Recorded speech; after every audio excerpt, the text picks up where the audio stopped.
I was looking for something, but I couldn't find it. For so many years, it was just, I was confused. I felt out of place with my friends, because for my friends was always, it's weekend, or we need to party, let's open the first bottle of beer and let's get dressed, where I thought, why? Yeah, difficult year. And then all of a sudden, the world had changed. I used to travel a lot, and then it was about that I turned 30, so I thought, I have to settle now. So I went back home, and I was looking for a job, and I couldn't find a job. Nevertheless, I thought, okay, I'm going on vacation now, and I'm going to Dubai. So I went here, and after 2 weeks, I had a job offer. My mom and dad, they were really, really scared. Yeah, my parents, they're the same as me. We all have been very prejudiced. Western woman going to an Arabic country. Of course, everybody, because you hear stories, and it was in 2002. No, end of 2001. And there was September the 11th, and all these incidents happened, and of course everybody just expected something bad. I was raised with Muslims together. It started actually when my elder brother, he converted to Islam. And the reason why he converted to Islam was he married a Muslim woman, a Turkish woman. So being his sister and wanting to protect him in his decision, of course we went to Islamic centers. Well, I did. I went with him to Islamic centers. I attended some sessions. I was reading some books with him together, but it was never really convincing for me to say, I convert to Islam now. It was not convincing for me. And then you're coming to an Islamic country and you experience Muslims in a different way. All of a sudden I thought, hey, they're actually very nice. Wow, they treat you really with respect. It's not like, I felt comfortable.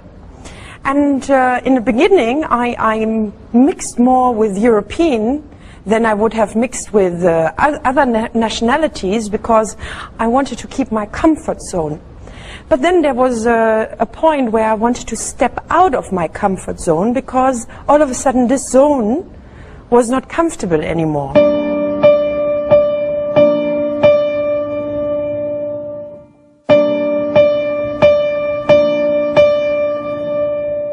Six months before I spoke my Shahada, I started to wear abaya. I loved the abaya from the beginning, but I always avoided to wear it because I thought that's an insult to the locals here. Me, the white one wearing this abaya, and everybody gets maybe offended or something like that. My ex-husband, at that time still my husband, he got really, he got bugged. Because my marriage was anyways a horrible marriage, so slowly I really distanced myself from my ex-husband. Back home, in our four walls, it was a discussion to get separated, and I was asking him all the time to move out, and he was always, no, you are my wife, and I'm going to stay here, and I will move out when I decide, and all these, I'm a man and I decide. And then I woke up in the morning, that was the morning, and I woke up and I thought, okay, so today I will become a Muslim. So I did my shower, I got dressed, I went to work, I didn't tell anybody. Nobody knew. And when I was done with my job, I went to one of a sister, a German sister as well. She's already 7 years a Muslim. And I spoke my Shahada. And when I came home, and I just say, Subhanallah, and it was meant for me at that day, I came home, my husband still didn't know that I converted to Islam.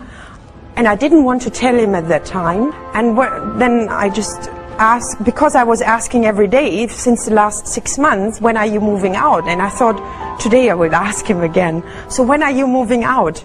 And then, subhanallah, he said, today I will move out. I'm packing my clothes already. So that was already a sign of Allah that I did the right decision.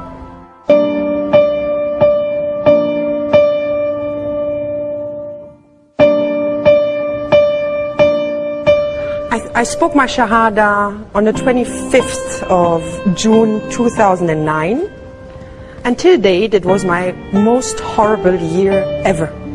The things what have been done in my previous life, they just were haunting me, and I just believe they just came up and popped up from here and there just to get solved. But it never happened that I lost my faith. There was not even a day till now where I said, why did I convert? That was never an option. No, actually it did the opposite for me. It made me much stronger, and all of a sudden I really started to read more, because I think everybody thinks when you are converting, it's just you speak the Shahada, you read a little bit Quran, and that's about it, and then you are Muslim. And it's not the way. And I just think all these difficulties which I was facing just made me read more and more and get more knowledge about Islam. Yeah, difficult year. All of a sudden friends turned to enemies. My life just went upside down.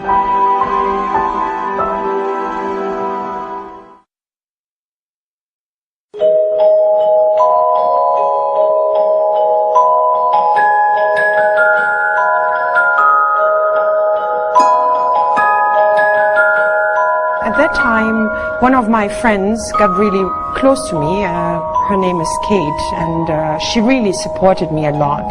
I think she was the only one who really supported my decision to convert to Islam, because most of the people, they were really shocked and they were afraid and they had their concerns.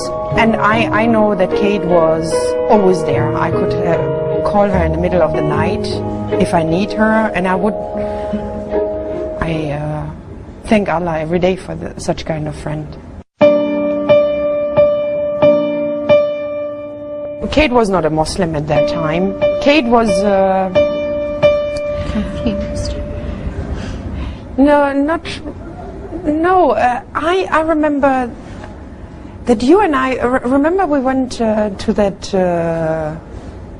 lunch together with my ex-husband and Neil. And I know, and this still sticks in my mind. I remember we were sitting in the car, and it was a Friday, and it was Jummah prayer, and we went through the Ras Al Khor area, and we saw all those cars, you know, those open cars, and 30 people were standing and holding themselves on that car, going to the mosque for Jummah prayer. And we laughed so much about that, because it was really, it was like a convoy. So we laughed very much, and we thought it is very dangerous going like this for a prayer. Why would they do that? Why would they risk their own safety, security, just for a prayer? And we were talking that all of the sudden the talk was in that car about religion, and I remember that you said, I'm not religious, but if I have to choose what religion I would follow. We were just all of us in the car laughing, and then I said, oh, if I had to choose a religion that I believe in, or I believe the basics of, not having full knowledge about it, I would choose Islam. And everyone laughed at me.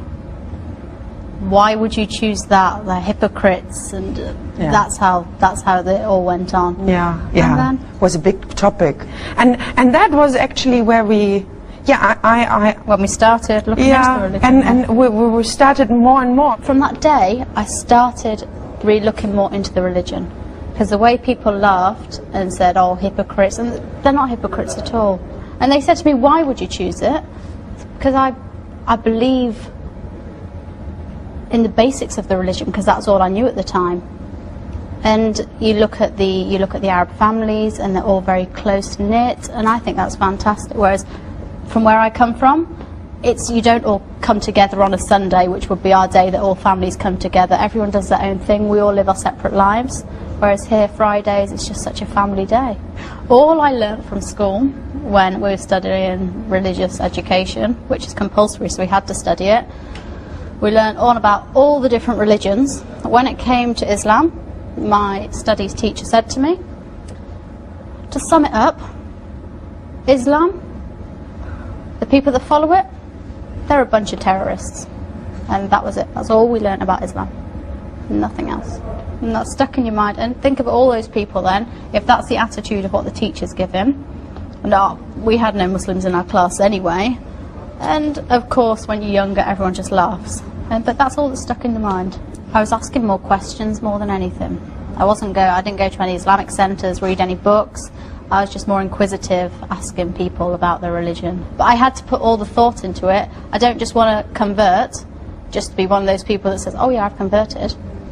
I'd seen Huda go through it, and I'd seen how she had changed, because there is a massive change in you. Then how she got through the stuff she has due to religion is a massive influence on anyone. When I look at myself before I converted and now, I mean, I was always there for everybody. You know, everybody came and told me their problems, and I was actually a problem by myself. I was fighting myself so much, but in order not to face my own problems, I always took on other people's problem, and then nobody was there for me. And when I converted, prayer was, and I told you to compare, when you have a nice pattern around your skin and you feel very comfortable, the same is for me when I do my prayer. The time between, sometimes it takes too long, where I think, oh, when is the next one? It just helps me so much. Yeah, it makes me lighter.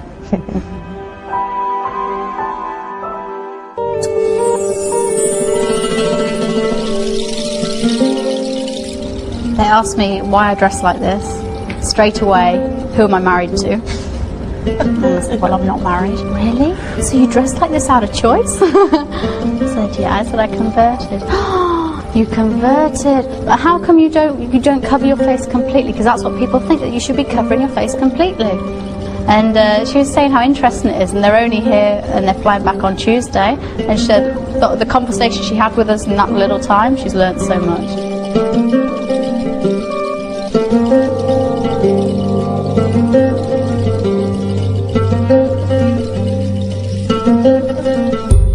Converting to Islam is not just wearing hijab. Islam starts in your heart.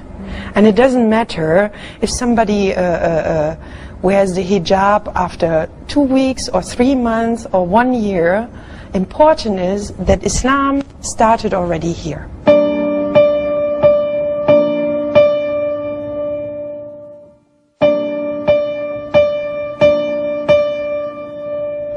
It's always something to turn to, your faith, always. It's always there. When you've had a hard day at work, sometimes I don't want to talk to anyone. I can go home, I can read the Quran, and it's just a way of settling yourself. Yeah, I believe it's quite a challenge as well, you know. I would never have thought, I mean, coming from a non-spiritual family, I would never have thought that, you know, a prayer can make you strong, and that you even get up happily in the morning for Fajr prayer. You know, I remember it was especially on weekends that you were just tossing and turning around and didn't want to get up because there was nothing.